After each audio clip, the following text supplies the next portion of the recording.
What's going on, guys? This is Dave Holland, a.k.a. Dynasty Dorks, and this is the SGPN Fantasy Football Podcast on the Sports Gambling Podcast, brought to you by DraftKings Sportsbook. Download the app now and use promo code SGP. New customers can get $200 in bonus bets instantly when they just bet $5 on football, only on DraftKings Sportsbook with promo code SGP. We're also brought to you by Game Time. Snag the tickets without the stress. Use promo code SGPN for your first purchase to save $20. Download the Game Time app and use promo code SGPN. We're also brought to you by Underdog Fantasy. Play Underdog Pick'em in college or NFL, win up to 20 times in one game. Use promo code SGPN Underdog Fantasy for 100% deposit bonus up to $100. Finally, we're brought to you by Hall of Fame Bets and Game Lines. Download the Hall of Fame's app or visit hofbets.com. Use code SGPN to get 50% off your first month. Start making smarter bets today.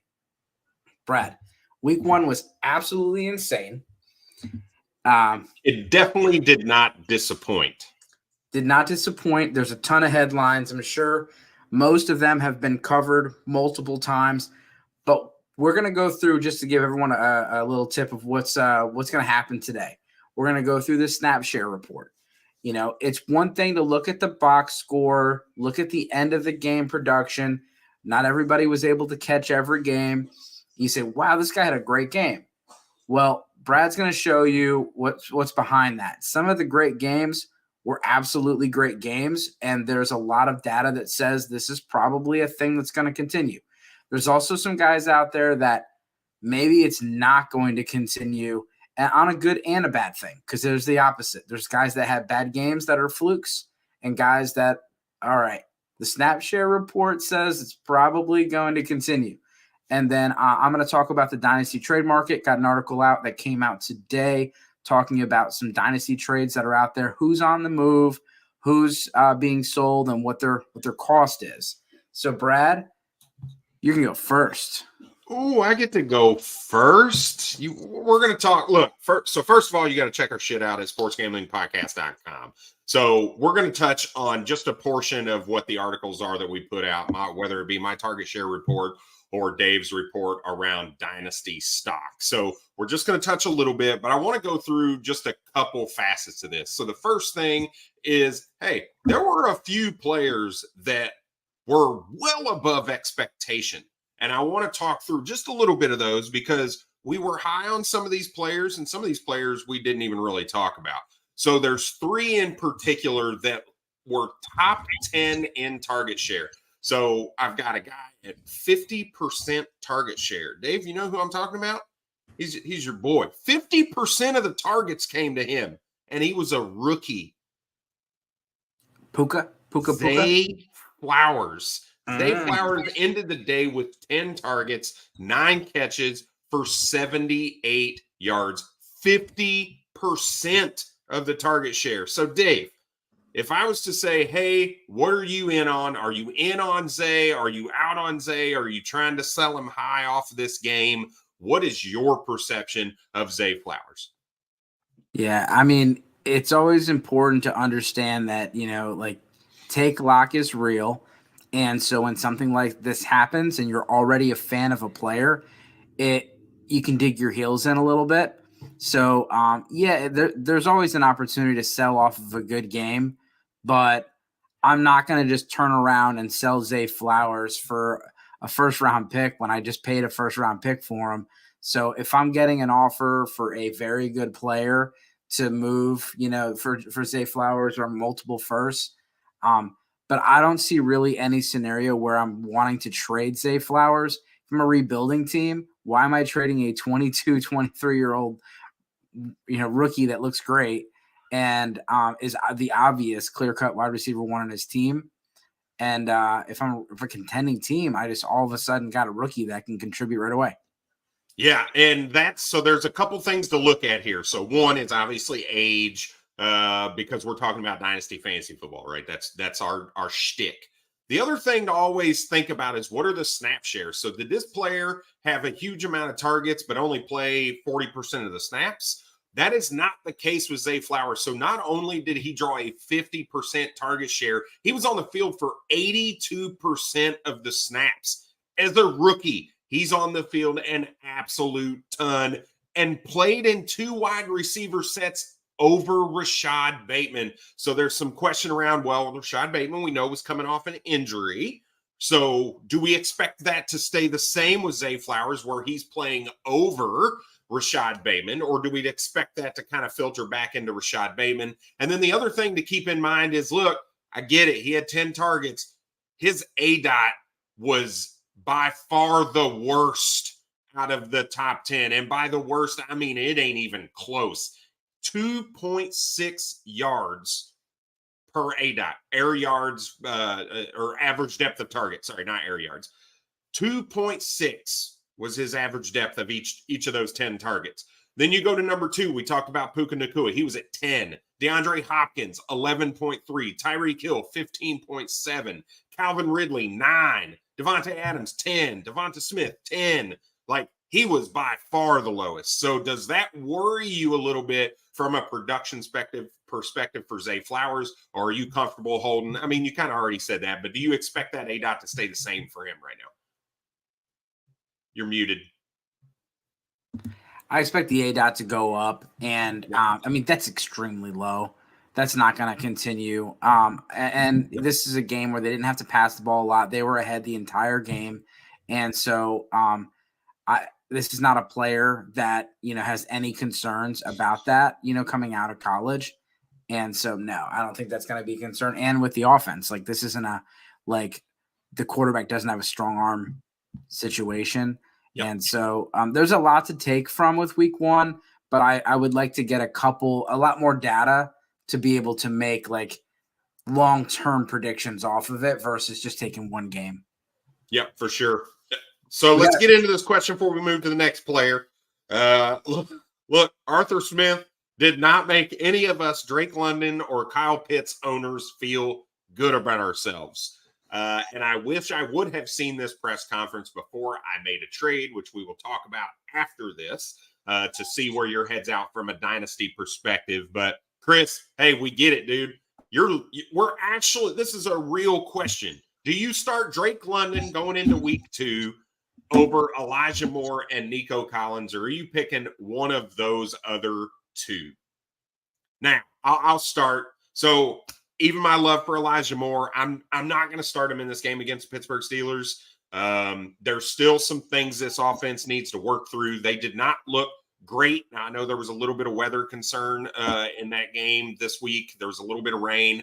I don't buy that. I think there's actually some kinks that need to be worked out, coupled with the fact that they're going up against Steelers that just looks absolutely putrid, and they're going up against the Cleveland Browns defense that just held Joe Burrow to 82 passing yards. So I don't think they're going to need to throw the ball a ton. They're going to lean on Nick Chubb. So I think Elijah Moore is a sit candidate for me this week. Nico is a real conversation starter for me, though, in this start sit, because he saw a very good amount of snaps. He saw a very good target share, 26% of the target share in Houston. So he's a guy I would think about, but he doesn't have that upside because of the Houston offense and because of some of the other pieces around. So I still think I'm rolling Drake London in this situation. He is the number 1 guy. I know he only got 1 target, but look, there are a lot of things. If you go back and look at week 1 of the 2022 season, there are a lot of players, and I touched on this in my article, there are a lot of players that came in smoking hot, top 5 weekly finish, and then we're in the 40 and 50 range by the end of the season, right? If you think Clyde Edwards-Helaire, week 1, he comes out, he's the RB5, and everybody's like, yes, he finally is there. And then ended as like the RB48 or whatever it was. You see a lot of that. You saw Chosen Anderson do the same thing last year, just pull a drastic target share in week 1, explode onto the scene, and then he was past wide receiver 100 by the end of the season. And there's some examples of the flip-flop of that as well. So don't panic on Drake London. To me, he's actually a buy in Dynasty if you can go get him. So Drake London is still the guy I'm reaching out to. Yeah, I would think it's a more competitive matchup, and they're going to be forced to pass the ball a little bit more. Do I expect Drake London to go out there and go crazy? If you gave me a little bit better options, would I have sat him? Yeah. Like, I'm not going to have Drake London in my top 24 receivers this week, Not happening. This team threw the ball 19 times, and one of those times went to the quarterback, and it was a batted pass. It's not good. It's not good for Kyle Pitts. It's not good for Bijan as far as the passing game work or getting goal line taken from him. Arthur Smith does not care about your fantasy football team. He's made that very clear. But this is how this team wins. And it's unfortunate. But yeah, Drake London had less catches than Desmond Ridder this week. Yeah, I totally get it. But it's not sustainable for your running backs to garner 50% of the targets every week. That's just not a realistic thing. I expect that number to drastically change. And Drake London is not a guy that I'm ready to quite bench just yet. If you see a couple weeks and this becomes a common occurrence, okay, now it's officially time to fade. But I'm not ready yet. And that's because football is finally back and in full swing. And look, we got an epic slate of games in week 2, and nobody has you covered like DraftKings Sportsbook, and an official sports betting partner of the NFL. New customers can bet $5. That's right, $5 on football and get $200 instantly in bonus bets. Nobody's missing out on the action this season. All the DraftKings customers can take advantage of 2 new offers every game day this September. So get on the NFL Week 2 action with DraftKings Sportsbook. Download the app now and use our promo code SGP to sign up. New customers can bet just $5 and take home $200 instantly in bonus bets. Only on DraftKings Sportsbook, again, with our promo code SGP. The crown is yours. If you have a gambling problem, call 1-800-GAMBLER. See DraftKings.com/sportsbook for details and state-specific responsible gambling resources. Bonus bets expire 7 days after issuance. Yeah, and I don't know about you, but I like to be a good host. So when my friends say they're flying into Indianapolis on a business trip, or they're coming through town visiting family, or whatever it is, or I got family coming in from Dominican Republic, I always want to be a good host. So whether it's going to Pacers games, going to the Colts games, going to see a race, whatever it is, I always use Game Time. And buying tickets to your favorite events, it shouldn't be stressful, but we know it is. With Game Time, it's a fast and easy way to buy tickets for all sports, music, comedy, and theater near you to take out all the stress. With killer deals on last-minute tickets and a best price guarantee, you can stop stressing over tickets and start getting hyped for fun that you'll have. As far as the Game Time app, my experience has been great. I was able to take my son and nephew to go see SmackDown a few weeks ago. They got flash deals, last-minute tickets, easy to find, buy tickets for every kind of event in your area. And my favorite part was being able to see the seats, knowing I haven't been to a match in a long time. I don't know what it's going to look like. They showed me the images of the seats. I sent it over to my nephew, said, hey, happy birthday. Check it out. We're going to go see. And he was just pumped. Lowest price guaranteed, event cancellation protection, job loss protection, etc. Game Time is the place for last-minute ticket deals. Forget planning months in advance. Game Time has deals, tickets right up the day of the event. Get exclusive flash deals on tickets for football, baseball, basketball, concerts, comedy, theaters, and more. Game Time guarantee means you'll get the best price. You find tickets in the same section or row for less. Game Time will credit you 110% the difference.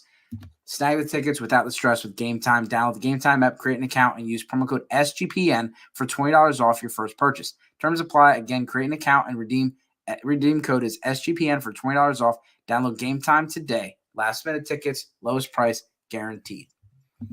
So, Brad, who's next on your list? All right, so I'm putting these guys together because who in their right mind would have walked in to week 1 thinking that the Los Angeles Rams would have 2 wide receivers in the top 5 from a yardage perspective, and none of them are Tyler Higbee or Cooper Kupp.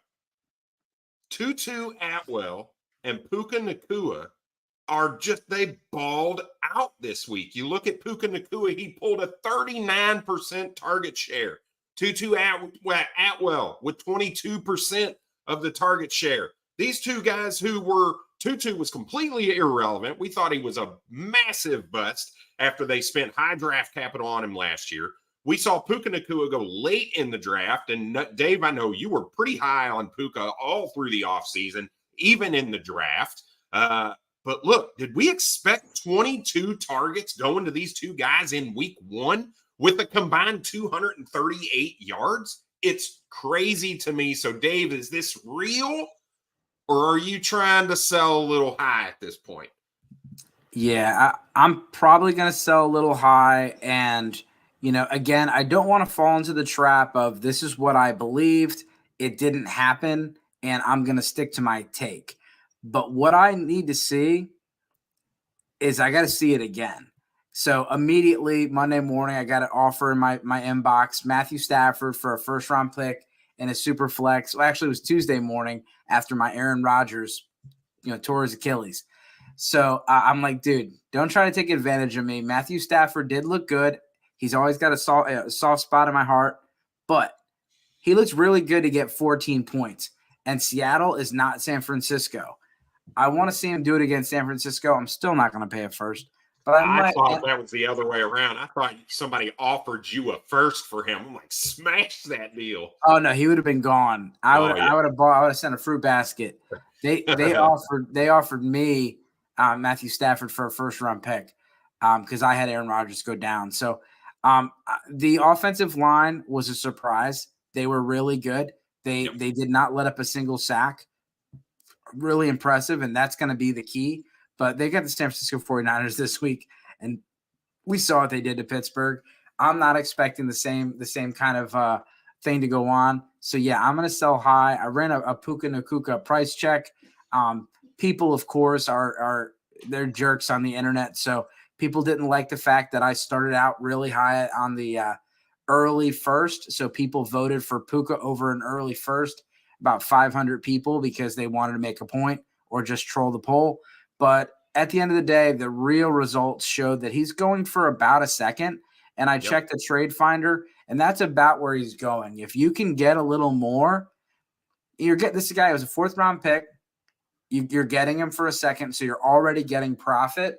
But a lot of people commented, if it's a 2nd round pick, I'm just going to hold because I like the player, and I don't feel like you're getting enough profit. And I'm okay with that. Like, I have Puka on a couple teams, and not enough, but I'm okay with it. And I understand when Cooper Kupp comes back, he could Puka away. He could be out of here. But I'm not going to sell for anything like a fair value right now because there's no one else. And Van Jefferson just never has been the guy. Tutu Atwell, I think they drafted him in the 2nd round 3 years ago, if not 2 years ago. It's not like it's just 1 year of nothing. It was multiple years of nothing and out of nowhere. So who else do you got? So I agree. I'm selling both of those guys, Puka and Tutu, and I'm telling you right now, if I can get a second out of Puka, I'm doing it. I just think that situation is so volatile with Matthew Stafford, with the Cooper Kupp coming off IR in a few weeks. I'm selling. I'm getting that round plus value because you got Puka in the late 3rd, maybe even as an undrafted free agent, to be honest, from a dynasty rookie draft perspective. So one more guy that I want to talk about before we move on to the next section, and that is Jacoby Myers, the wide receiver for the New England Patriots. You look at this guy, he played over 80% of snaps. He drew a 38% target share, had 10 targets, 9 catches, 81 yards with not 1 but 2 touchdowns for the New England Patriots. Is this a guy that you're like, okay, I think I'm going after this guy, or is this a guy you're trying to sell for anything you can get for him? I'm sorry, for the Las Vegas Raiders. Brad was trying to say the New England Patriots West. yeah. Sorry, the Raiders. Yeah. So I absolutely I found myself. I'm pretty sure I just gave you the stat line for Kendrick Bourne, not Jacoby Myers, now that I'm thinking about it. Well, let's just talk about them both. So I've liked Kendrick Bourne. I was really hoping that he would get cut or move this offseason and go to a better situation. But he is the best receiver on the Patriots. And Jacoby Myers, they paid him a lot of money. And we talk about it every offseason. Money talks. Coaches lie. General managers lie. There's it's everything you see them say is probably half truth at the best, but actions speak louder than words. And when they give somebody a large amount of money, they're probably going to use him quite a bit in their offense. And Jacoby Myers and then Darren Waller getting traded. I was scooping Jacoby Myers up in the last couple rounds of my redrafts this year, was getting him for third-round picks. Third before the season started. Yeah, he's super, super, he's cheap. Yep. And then this week he looked great. Then he got hurt. So, So I do think Jacoby Myers is a guy you want to go at least shop and see what they want. I do think people are probably going to be high and want a little more for it, but I'm rolling with I'm going to go get this guy because I think it's a sustainable, not 2 touchdowns every week, but I do think he has a rather large target share for the Las Vegas Raiders. And then for Kendrick Bourne, I'm the complete opposite. I'm a smash sell for Kendrick Bourne. He played almost exclusively on the outside. That's while Devontae Parker was out. Now, I'm not saying Devontae Parker is deserving to take that job from him, but Devontae Parker, when he's healthy, will be back on the outside. And that leaves a little bit of an unknown with Kendrick Bourne. Does he stay on the outside? Does he go into the slot? Does he lose playing time? I just think there's a little bit to be seen with that situation. And what you saw this week, I think, is absolutely hands down the best game you're going to see out of Kendrick Bourne this season. So I am looking to try to sell high on him. So Myers is a buy for me. Bourne is a sell for me. So I'm with you on that. Yep. All right. We ready to move on? Well, I think it's important that we talk about Hall of Fame bets. Oh my goodness. I thought you would never ask. All right, look. So this is, check it out. It's new. Dave, did you do a parlay this weekend? Of course. I did. I had my parlay. I lost it by one game. One game. The freaking Chargers blew my 8-game parlay. I just did a money line parlay. Nice, easy one for week 1. I don't want to get crazy. And I missed it by 1. Freaking Chargers. But guess what? Had I gone and checked Hall of Fame bets before I submitted that, maybe they would have said, hey, Brad, we think that the analytics don't support this. You might want to flip this one, right? So win bigger and smarter this NFL season with Hall of Fame bets, the sports betting analytics platform for all of your parlays, your player props, and your game lines. You can research any and every NFL, NBA, MLB, and soccer bet with historical statistics and data. So here's how it works. It's not a betting platform. You go in, you kind of draft out your parlay. Hey, I think I like these player props, or I like these money lines, or these over-unders, whatever. You plug that into Hall of Fame bets. It has a revolutionary parlay optimizer tool that gets your hit rates broken down by leg. So it looks at all the different legs that you're putting in and gives you a probability for each one of them, as well as an expected probability for the entire parlay in totality. You can sort all your players by hit rate for any bet to learn which players are hot and which picks have value. So stop betting in the dark like we have for years and years and years, and join over 30,000 users researching with Hall of Fame bets to craft more intelligent, data-driven parlays. So here's what we need you to do. Download the Hall of Fame bets app or visit h-o-fbets.com and use promo code SGPN to get 50% off your first month today. So start researching and start winning with Hall of Fame bets.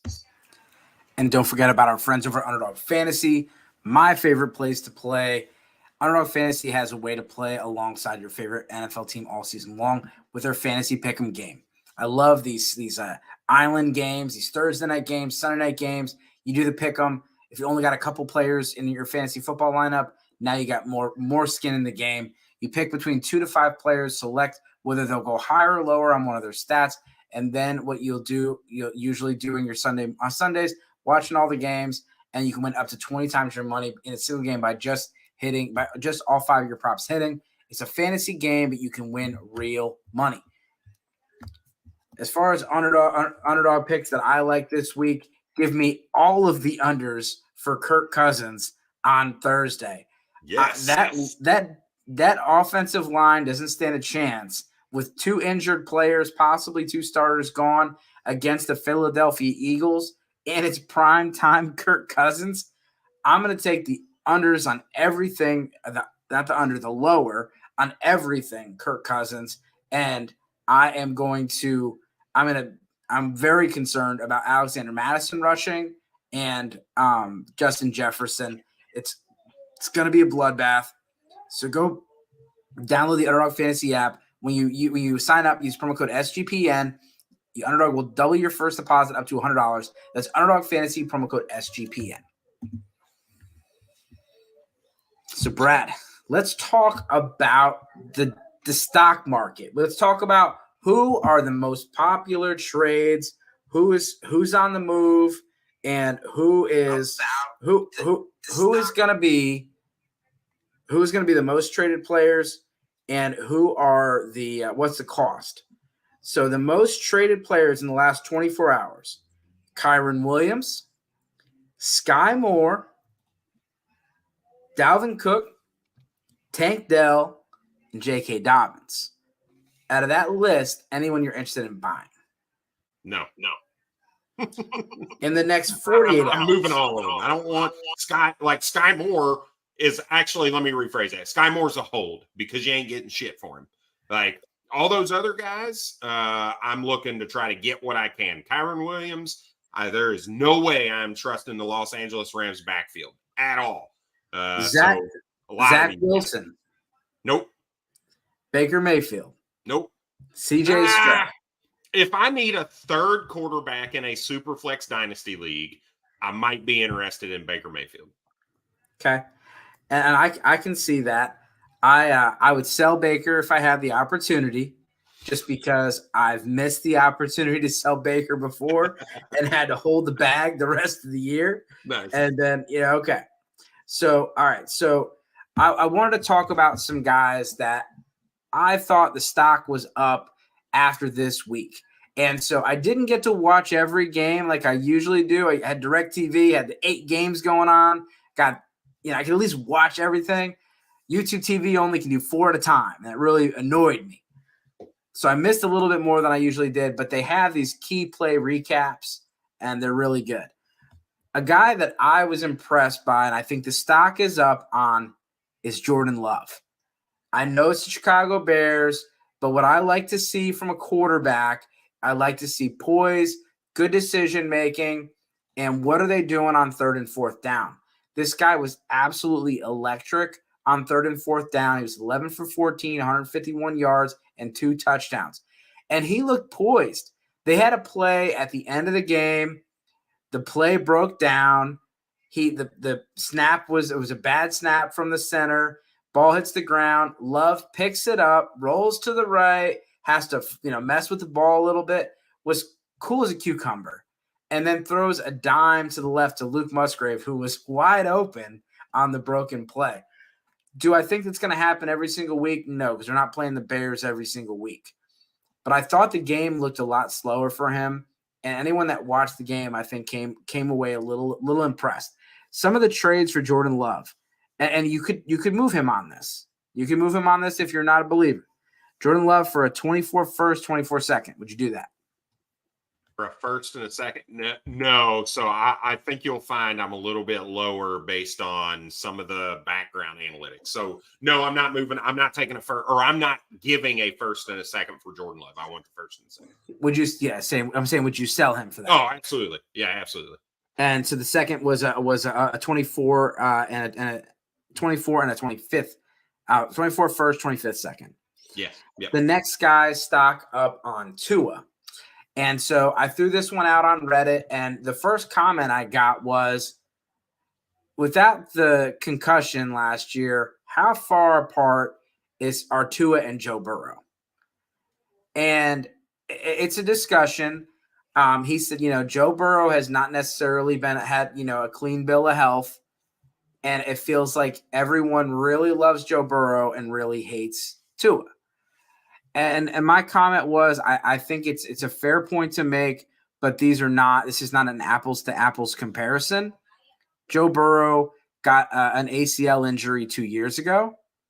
Tua just last year got 2 concussions within the same week. We thought it could potentially retire. And so I do think they're two different things. But if there was a player that probably played the best or helped his stock the most, it was Tua. Was that enough for you to raise the stock, or the injury concern still too much? No, I'm not worried. Look, you can go back to Brandon Cook's injury-riddled season with concussions and say the same thing. He came back that next season and was fine. So I'm not worried about the concussion issue with him. If you want to compare a little more apples to apples, you talk about Joe Burrow and his knee, and you talk about Tua Tagovailoa and his hip when he was coming out of Alabama, right? Those are a little more comparable type of injury coming back from. It wasn't as serious as what Joe Burrow's ACL injury was, but it is still something that can affect your throwing motion and some of your movement capabilities. So, but no, I'm not worried from an injury perspective for really either of those guys, Joe Burrow or Tua. I did give honorable mention to a few guys, Brock Purdy, Deshaun Watson, and Matthew Stafford for stock up. Some trade examples for Tua. Tua for Brock Purdy, a 2024 first and a 2024 second. Which side of that are you taking? Tua. Tua plus Tyreek Hill for a 2024, 25, and 26 first. Probably Tua and Tyreek. I'm taking Tua and Tyreek. Tua and a 24 first and second for Josh Allen. I think this one was before the Monday night game. So I see that one on my screen because there's another one a couple picks down that I'm interested in. I am taking Tua the first and second. Yeah. Yeah, I took some of these off of Bulletproof FF, and I took some of these off of the Trade Finder. Yeah. So a guy that stocked down, and Brad, plug the ears. I'm good. Kenny Pickett. It didn't look good. The preseason looked like the preseason, and the regular season looked like the regular season. And I get it. It's the Niners, and they're probably not going to face a tougher defense the whole rest of the year. But I saw Myles Garrett literally pretending to dribble a basketball before he attacked the Bengals because he was so confident and in a groove the other day. I'm a little scared for Kenny Pickett this week. Deontay Johnson is out. We didn't really see George Pickens dominate like we hoped he did. Calvin Austin, he caught all 6 of his targets. Allen Robinson looked okay. Freiermuth might miss a little bit of this game too. But I was not impressed with Kenny Pickett this week. I think we saw, a guy that, like I said earlier with Jordan Love, the game seemed like it was slowing down. I felt like Kenny Pickett was just on the run, panicked all day. And so a trade example, Kenny Pickett plus TJ Hawkinson for Travis Kelce, plus Matthew Stafford in a third. Is that Kenny Pickett for a 24 and a 25th second, and Kenny Pickett plus Jerome Ford for Kyler Murray. Where are you at on those trades? I'm taking the Kyler Murray side. The Travis Kelce one's interesting to me because it was him and Hawkinson for Kelce, right? Yep. So I'll probably roll Stafford in a third. Stafford in a third. Oh, so it's Kelce, Stafford, and a third for Pickett and Hawk. Yeah. I still think I might roll with the Pickett Hawkinson side there in Dynasty. Obviously there's a difference between Kelce and Hawk. But you've got multiple years of TJ Hawkinson. So I think I would definitely think a little bit more about that trade in the context of my team. You're getting younger at both positions if you believe in Kenny Pickett. So I think that I might be okay with that. The one, here's the deal with Kenny Pickett. Like, I don't think you can judge him on that game, to be honest. It's clearly, I don't know that there's a defense better than that defense. He was running for his life the whole game. Broderick Jones's first game back, first game as an NFL rookie going up against Nick Bosa. Come on, man. That's a tough pull in week one. But with all that being said, he was still almost 68% completion percentage. So he was at least not being completely idiotic with the ball. He did make a couple dumb throws. He did have a couple that were off target. I get it. He did not look good, but I want to see a little bit more before I start to hit the panic button on Kenny Pickett. So where you're on the other side of that Kelce Stafford trade, I still am okay with Kenny Pickett right now. Like I said, I don't disagree. He looked absolutely atrocious, but I'm not quite panicked yet. Yeah, I'm not ready to give up. Maybe 2 seconds. I'd rather Kenny Pickett. I think you hold, you never sell when there's blood in the water, and that was the equivalent of an injury game. It was bad, Yeah. but I don't think it's going to get too much better this week with Cleveland. There could be a good buy opportunity for Kenny Pickett, but he's not going to be anywhere near my lineups anytime soon if I had him. I've specifically held out trade offers for Kenny Pickett, counting on this week to be a really bad week for him also. Yeah, and so the next guy I got on here is Sam Howell for stock down, and so Sam Howell's stats this week are very comparable to his stats against the Cowboys last year. The difference was a little bit more passing, a little bit less rushing, but he saved both games with a rushing touchdown. And as much as you can say, well, he ran for a rushing touchdown both games, you cannot count on that to happen every single time. And this was the Cardinals. This was supposed to be a smash play. And the Cardinals, they looked like they were overwhelming Sam Howell. They looked like they were confusing him as far as the pre-snap stuff. And I just was concerned. My honorable mentions were Kirk Cousins. Kirk Cousins, he should have done a lot better against Tampa Bay. Daniel Jones, it was very, very tough to watch. And Justin Fields, I think a lot of people had very high expectations for Fields. And this was just a reminder that he's still got a lot of growing to do. And I think anyone that bought him as a top 6, top 7 dynasty quarterback is a little afraid. So because you talked, never mind, you might get to him. Move on. Okay. He's in your article, so we'll get to him at least a little bit. So Kyren Williams, this was one of the biggest shocks to me. Kyren Williams is somebody that, people were unloading for a bag of chips this offseason, me included. I mean, Kyren Williams was basically wrote off.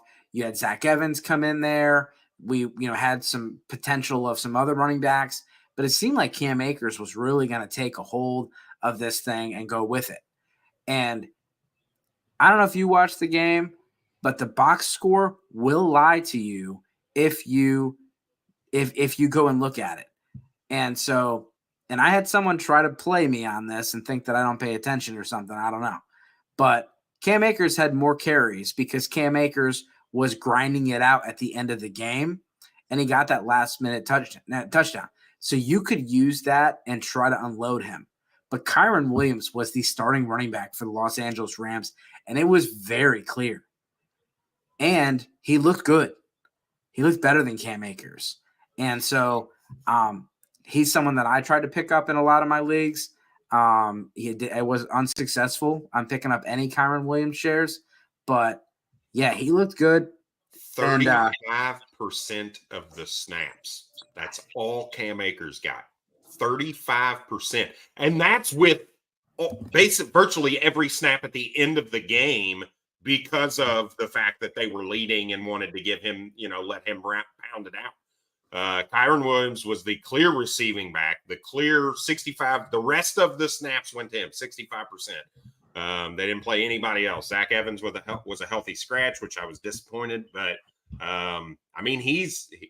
as of right now, he's the guy. But here's why I'm not willing to buy Kyren Williams, and he's still a sell.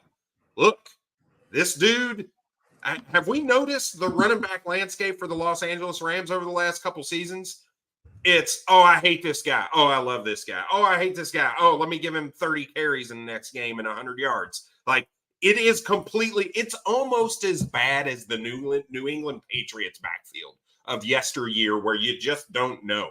So I am getting out of it. I'm selling him because guess what? I got him for that bag of chips in the offseason. So give me something because it's not guaranteed that it's long lasting. So. Yeah, I'm with you. It's tough. And it's not, you're not going to have to pay a lot if you want to go get him. If you're a contender, you can trade him for a second round pick. Somebody got Kyren Williams and Cam Akers for a second and a third. Took them both. They probably threw in, buy 2, get 1 free. They might've got Zach Evans in that deal too. I don't know. So a guy that's stock up until today. So I wrote this article a couple days ago, came out today. Kenneth Gainwell, stock was up. I think that's another one where everybody was arguing about Penny. Everyone was arguing about Swift. And then a few different people. Is it Devon A-Chain? What's up, Terrell? Probably. He might play this week, and Mostert was rested with a knee injury. If A-Chain is playing, I don't expect a whole lot. I don't expect him to play, over 50% snaps. But if you need a deep play, this guy he's lightning in a bottle. And so, you could see him, especially with Jeff Wilson out there on the mend. And then, like I said, Raheem Mostert's already resting with a knee injury, did not practice today. But Kenneth Gainwell, I'll be very honest, when I heard people talking him up this offseason, I was like, are we really doing this again? Are we really doing this again? Like, this is year 4. And I was wrong. I was wrong because he was the dude. But was I wrong? Because he's already hurt. And so DeAndre Swift would be the play this week if Kenneth Gainwell doesn't play. And Kenneth Gainwell's been ruled out. Is that correct, Brad? Correct. James Bradbury and Kenneth Gainwell already ruled out. So DeAndre Swift moves up, and Penny might actually play this week. But Penny was a scratch last week, so I'm taking DeAndre Swift over Penny. Penny's going to be available in your leagues. DeAndre Swift is probably not, but I would check the wire. Always see if somebody dropped him. Somebody could have rage dropped Swift this week, and you could scoop him right back up.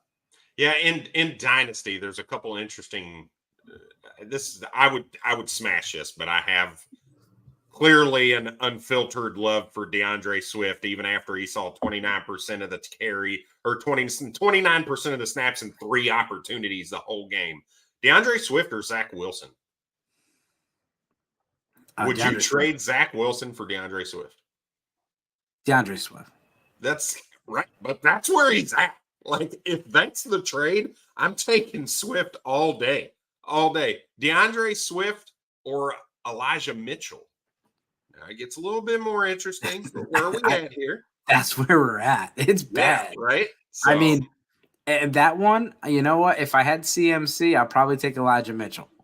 Yeah. Because it's the handcuff. But, I mean, I refuse to pivot because of week 1.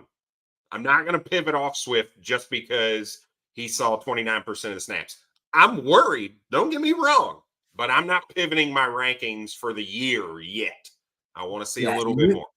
DeAndre Swift was literally going for 2 first-round picks last year at this time, and you can get him for a 3rd-round pick right now. Yes, the Kenneth Gainwell news probably puts that away because that was articles written before that. But yeah, it's bad. It's bad. So honorable mentions for stock up: Joshua Kelly, who he's my most rostered player according to Dynasty Planet. AJ Dillon. Aaron Jones looks fantastic this week, and then he got hurt, and he could be out this week. And it might be more than that. Anytime a guy doesn't play the rest of the game after an injury is not good, and it was a hamstring injury, and Jones has had those before. AJ Dillon, David Montgomery. I thought he was good. That was I was a fan coming in, and it just was okay. This is what I expected kind of thing. Rashawn Johnson. And so this is another one where I think if you didn't watch the game, you didn't see it, but there was a pretty clear transition to Rashawn Johnson at the end of the game. He looked better. None of them looked really great behind that offensive line. The Packers got a very good defensive front, but he did look like a better runner than Khalil Herbert. Khalil Herbert was pretty good in the passing game. And so you could see a combination of that, but Rashawn Johnson looked good, and Rashawn Johnson could take over this backfield. And he garnered a good amount of targets in that game also. I think he had 6 targets, if I remember. So, I mean, not only could he manage to take away most of the work from Deonta Foreman and be the rusher, he could still garner some targets from a week-to-week basis. So, Yeah, I would not be surprised if he took over the backfield. And so in your redraft leagues, he could easily end up, he could be somebody you could pick up right now in your redraft leagues. In your dynasty leagues, yeah, it's going to be hard. But if you're going to want to, go get Rashawn Johnson, now's the time before the price goes up. Stock down. We already talked about DeAndre Swift. Brad, again, I'm not trying to pick on your guys on this one. Antonio Gibson. What it is. Antonio Gibson is, I hope, like I put it out there. I put it out there on the X. Please set him free and send him to Baltimore. Yeah. Like, they do not like Antonio Gibson. He only had 6 or 7 touches this week, and then he fumbled, which has been the big problem with him, that he fumbled the ball, and they're already mad at him for fumbling. And it's a problem. Yeah, but the problem is those touches didn't come until later in the game even. Like that's the problem. Like he's not even getting thought about at the beginning of a game. Like if it's split out through the first, second, third, fourth quarter, he's getting a little bit, maybe it's game script, but this was no, we just don't like okay, hey, you know what? B-Rob, you need a break, buddy. Let's put Gibson in for a couple snaps and then get back in there. Like it's a clear, hey, you are only going on the field to give a rest, and that's it. Yeah. Yeah, it was bad. It sucks. And so I think he's a good player, and I'd like to see him go somewhere else. And Baltimore would be fantastic. I've already done some photoshopping and put it on my wall. Wouldn't that be nice? Honorable mentions for stock down, Cam Akers, Rashad White, Joe Mixon, and Khalil Herbert. Zay Flowers, stock up. We already talked a lot about Zay Flowers, but he was the clear-cut number one, 40% target share, and he looked good with the ball in his hands. 50% target share. 50% target share. He looked good with the ball in his hands, and he was making, I hate to say Kadarius Toney, but I mean his moves and maneuverability after the catch was impressive. And he just looked the part. He looked like a first-round receiver. He was open. He was open often, and he was dominating. And so I know it's play Houston, so like I think everybody probably looks good against Houston, but did Rashad Bateman look good against Houston? I mean, he's 3 for 3. He caught all 3 passes that came his way. How much yards after the catch? 100% catch percentage, okay? Yeah. I get it. You don't like Zay Flowers. I get it. No, it's not. 50% that's not sustainable. 2.7 area or average depth of target, that needs to be better. The 50% is not going to be sustainable, but they're also going to pass the ball a lot more when they're not playing a team from the XFL. For sure. As far as some trades for Zay Flowers for a first and second, Zay Flowers and a first for Amon-Ra St. Brown, and Zay Flowers for Cam Akers and Drake London. This one was actually made before the games were played, but Zay Flowers, Cam Akers, or Drake London, which side do you want? I want that Amon-Ra one. Like, if that's what Zay Flowers is pulling, like, I'm moving him in the first for Amon-Ra every single day, all over and over and over again. What was the Drake? It was any of those 3, any combination. I still want Drake London over Zay Flowers. It was Drake London plus Cam. Drake London and Cam Akers for Zay Flowers. Yeah, I'm going to take Drake. I'd take Drake London straight up over Zay Flowers still. I can't, like we talked about earlier, week 1, you cannot pivot your entire season projections just based off week 1. And then Zay Flowers for a first and second. I'd probably keep Zay Flowers there. Yeah. And then this one, no surprise, he's on the thumbnail. Puka Nacua. He's going for a second-round pick. And so if you're excited about Puka, we didn't talk about Derrick Henry, but we can.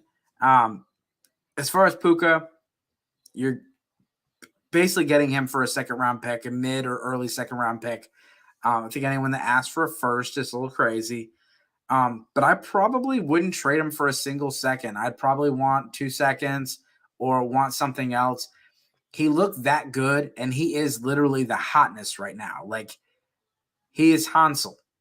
I'm not going to just trade him for the sticker price because people want a piece. You know, everyone that loved Puka's doing victory laps. Everyone's pretending that they loved Puka all off season. I'm not giving up for less than a second, but Brad's already said that he would. Yep. Get him off my roster. I'll take that second. Top 5 PFF graded receivers were Tyreek Hill, Brandon Ayuk, Puka Nacua, Chris Olave, and Tutu Atwell. Tutu! Drake London, stock down. And so for me, I get it. It's one game. But it's not one game. Last year was a concern. He did better when, at the end of the season with Ritter came in, but Pitts was out. My concern is 19 passing attempts, and we talked about it. Like, if they're facing the Houston Texans, I expect Lamar Jackson to pass the ball a whole lot more when he's playing against the Bengals this week than he did against the Houston Texans. Arthur Smith has no interest at all in passing the ball. He wants to run Bijan Robinson and Tyler Algier and wait till he gets Cordell Patterson because he's going to try to get him 10 carries as well. He does not want to throw the ball, and that's a concern because even if Drake London gets a 30% target share, it's a very small pie, and that's not going to change anytime soon. And I think the Atlanta Falcons are going to be decent enough that they could win their division.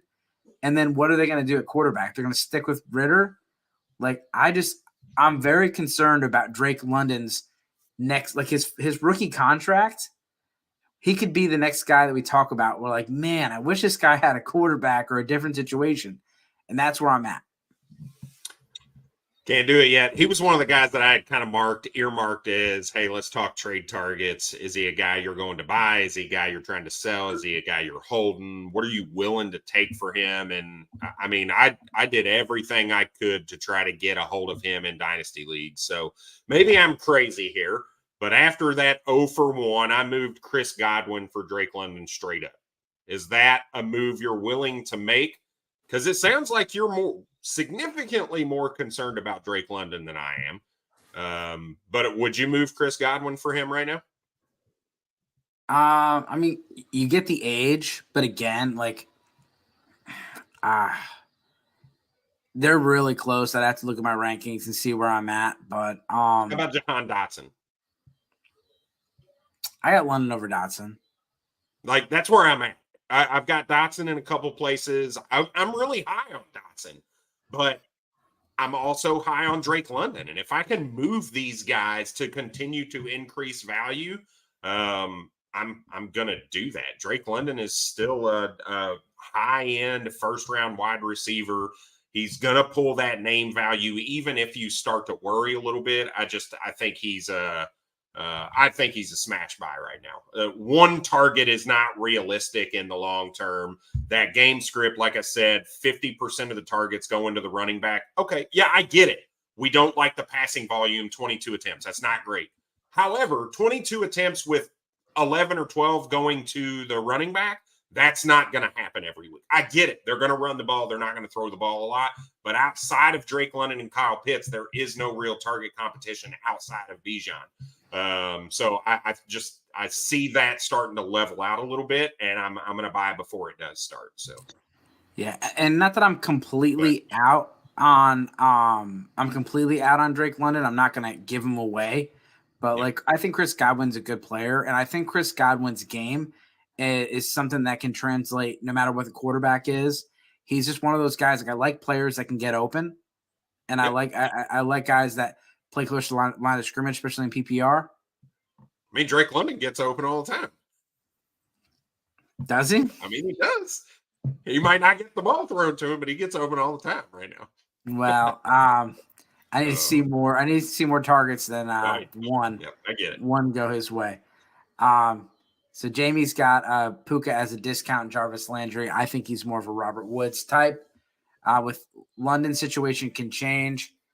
I just don't see how it changes anytime soon. I think the Falcons are going to be very close to winning that division, 7 or 8 wins. They're going to be right in that middle of the, I don't know who they're going to draft next year, but it's a very good quarterback class next year. I'm very interested. They're not going to get the opportunity to play Carolina with a rookie quarterback and no receiving weapons every week, right? Like they were allowed to do what they did this week and still get the win.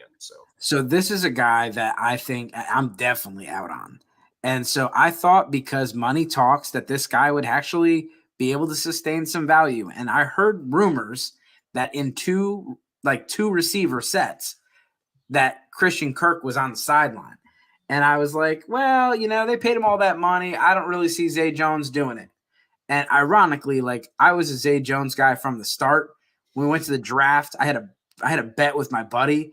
Said Zay Jones is going to be drafted over or under pick 45. I took the under, and he had to buy me some beers, and I won that. Then London, Zay had his things going on. Then he went to Las Vegas, did pretty well. This was the snaps for Christian Kirk. He played 43 snaps. He ran only 24 routes. He received 2 targets on those 24 routes and 11 personnel. That means that there is 1 tight end, 1 running back, 3 receivers. He played 37 of 38 snaps, which is really good.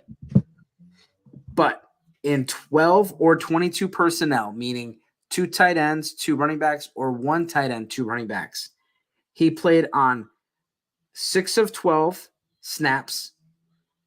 He played only on 6 of their 12 personnel snaps and 0 of their 22 personnel snaps. He is their 3rd receiver. He is their slot receiver, and he is probably not going to be on their team anytime soon once they got to pay Trevor Lawrence.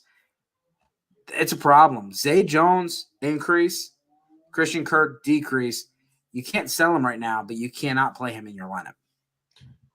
No, yeah, I think he's a hold, and he's a guy I wrote about saying, I don't panic. I don't think he's a guy that you panic scared, and Brad. move I'm away scared from right now. I get it. I totally get it. I think you're going to see Jacksonville in more 3 wide receiver sets. There are a lot of slot wide receivers that we like. I think last year was a little bit of an outlier for him, asking him to go in and be a 1,000-yard receiver and the primary guy and these things.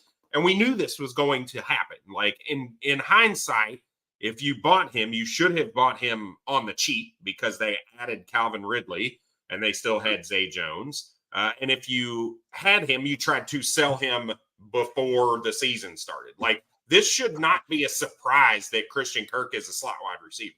Like, that's what he is, right? He got the opportunity to not do that last year because there was no one else, but that's not the case anymore. He goes back to doing what his body type and what his play style falls into.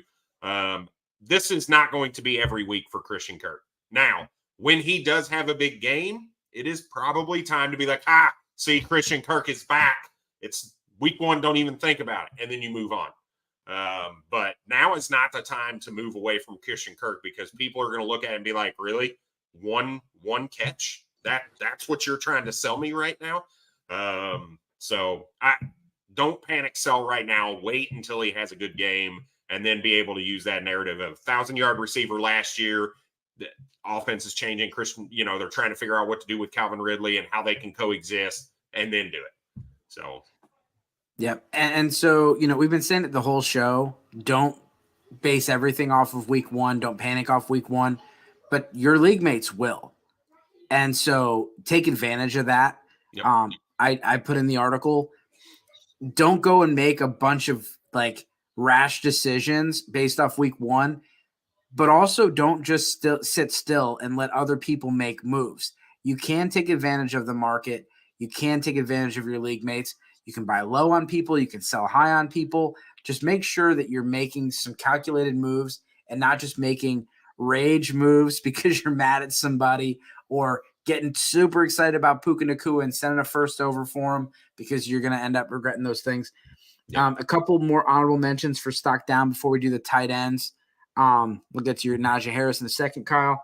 Deontay Johnson, Mike Williams, Amari Cooper, Marquise Brown, Marvin Mims, and Jaden Reed as far as stock down. And I get it. Marvin Mims and Jaden Reed are rookies. We shouldn't expect a whole lot from them, but just the opportunities were not what we expected to be. And with main players out on both the Packers and Broncos, I expected more. Was not impressed. Jaden Reed did leave the game with an injury. Thank God it's cramps. I thought he tore his ACL. What's your thoughts? Because it was non-contact, wasn't it? It looked like it was non-contact. No, it was going up for a play. Like him and a guy were. That must have been somebody else. Yeah, it was a deep. Like Jordan Love just threw it into a crowd. Probably worst decision of the day, and he went up for it against the defender, and they came down together.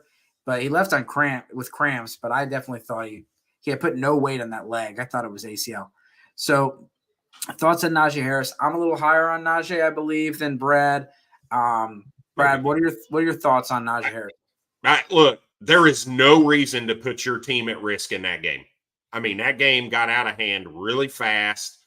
He still played 50+% of the snaps, even when it got out of hand. I get it. Jalen Warden is a decent player. He's not taking the field in key situations over Najee Harris. He's still a great pass catcher.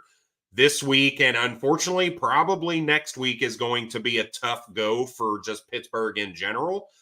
So if you have Najee Harris, do not panic sell it, even after week 2, in my opinion. There are better things to come. If I am trying to buy Najee Harris, I'm reaching out to the owner and kind of greasing the skids a little bit, but I'm not sending that offer until after week 2, which I expect to be another pretty poor game for the Pittsburgh Steelers offense if Cleveland's defense is anywhere near as legitimate as what they look like this week against the Bengals. So, yeah, you're not going to want to go and trade a whole lot for Najee Harris and not be able to play him in your lineup comfortably this week. Yeah. If you have the ability to buy low and not play him this week, but he's probably going to be a flex option at best, and hope that he can find the end zone or get a bunch of targets. But it's going to be tough sledding against that Jim Schwartz defense. Tight ends, stock up for Sam Laporta. I know that Dynasty guys were pretty familiar with him. The casual or redraft crowd wasn't. I just liked the fact that he was clear-cut the starting tight end. I know Brock Wright was out there, caught a catch, and people were probably thinking, yeah, Laporta, and it was Brock Wright. But I liked his involvement early. I liked that he caught all 5 of his targets, and they were looking for him on third down, which I really liked. And I know it feels like that first game was a year ago, but it was only like 10 days ago. Brad, what are your thoughts? Or 5 days? 9 days ago.